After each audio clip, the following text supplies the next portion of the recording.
Earth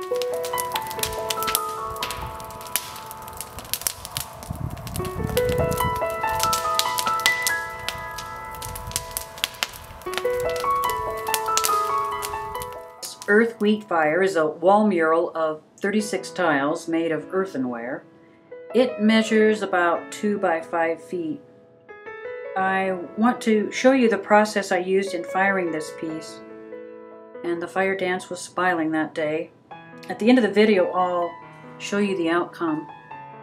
First, after the sand pit has been dug, which I have out behind my house, I layer in combustible materials. These are found materials that don't seem to have a home, and I select them carefully in that they're not particularly toxic. Since I am burning, I'm aware of trying to be as kind as I can to the air. I keep the bedding just as flat and even as possible, and then I begin to layer in some sawdust. These 36 tiles were cut out. They measure about 6 inches each, and I had in my studio, when the clay was still green and raw and pliable, I impressed in this mural shafts of wheat, other found objects, other kinds of flora material to capture just a real natural feeling. And I have kept the mural in order, so there are 4 rows of 9 tiles each, and you can see that I'm setting them in that same order. After the tiles had dried, I bisqued them lightly. That is to say that I fired them just a little bit in my electric kiln to help the clay body stabilize enough to better withstand the thermodynamic shocks that go on inside the pit fire itself. I'm really pretty careful about keeping the tiles as flat as possible.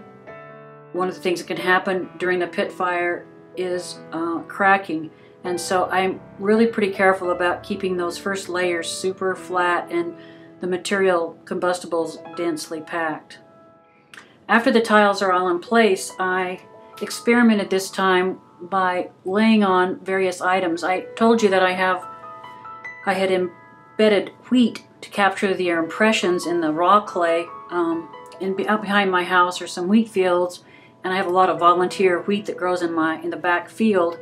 So I harvested all that this year, and I actually laid the wheat shafts upon the tiles as if it was sort of a landscape.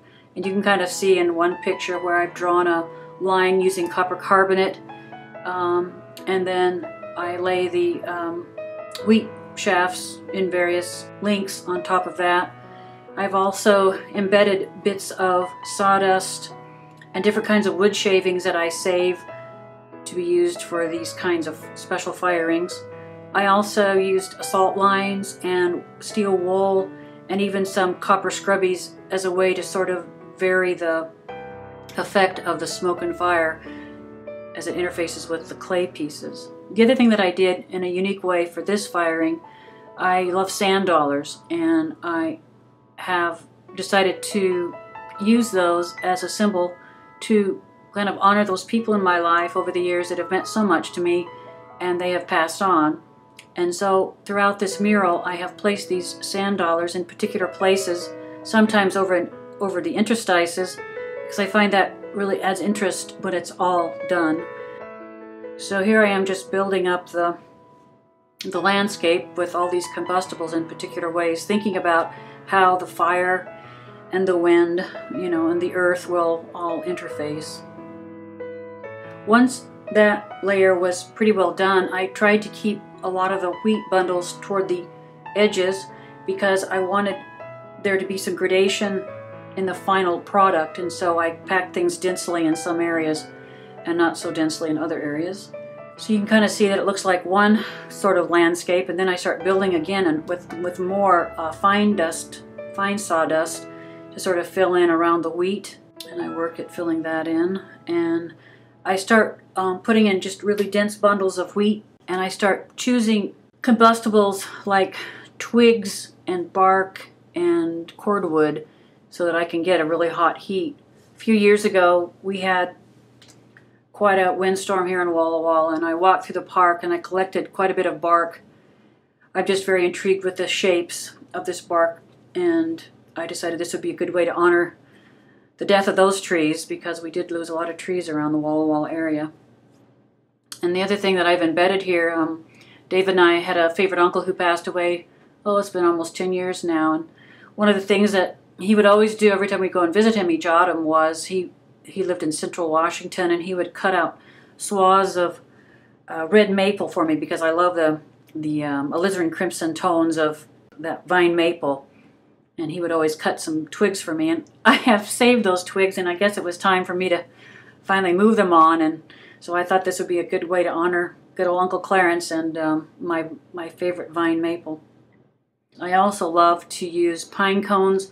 I always enjoy the shapes and can't help but go for a walk and pick up a few.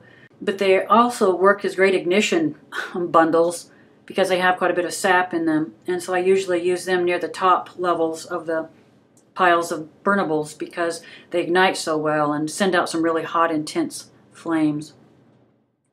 So the final layer is some cordwood, some tamarack that my kind husband, David, creates for me. And I just kind of scatter it on top so that once things get to burning, the fire gets pretty hot.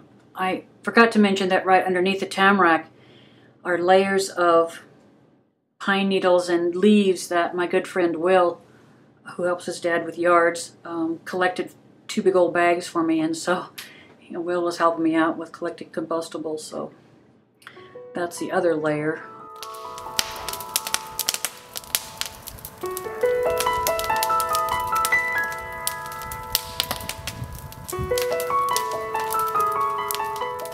After about 30 to 45 minutes of this intense burning, you can hear on the video clip we have the snap crackling of the wood.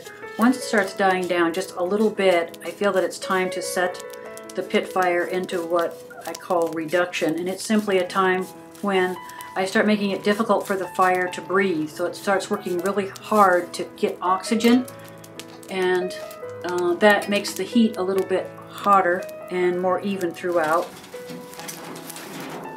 And once I feel like, it's really starting to set into embers, I start putting on big sheets of metal that Stubblefield was nice enough to give me. I offered to pay, and they just told me to go my way, so that was very nice of them. A shout out to Stubblefield. And I just very carefully and gently start damping down the fire by using these sheets of metal. And once the sheets of metal are in place, the fire starts working pretty hard, and there'll be wisps of flame and smoke that come out along the edges, and I cover those corners with sand so that eventually I just have maybe 2 or maybe 3 small chimneys, little wisps of smoke, so that I know that the fire is still burning. And this is the way I set it up then for, I never know how long the fire is going to burn out. I kind of guessed it would be 2 to 3 days, but it was 4 days, and I was up against a deadline, so I did kind of shut it down early, but normally I'd like the fire just to run its natural course.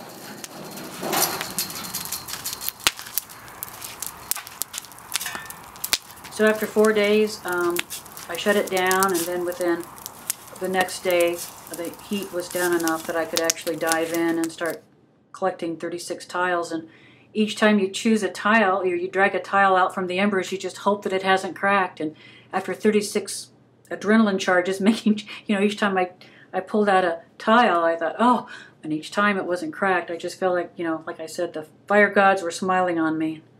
I rinsed them all off and scrubbed them off just with a scrubby and water and put them all together, and was just amazed at the result.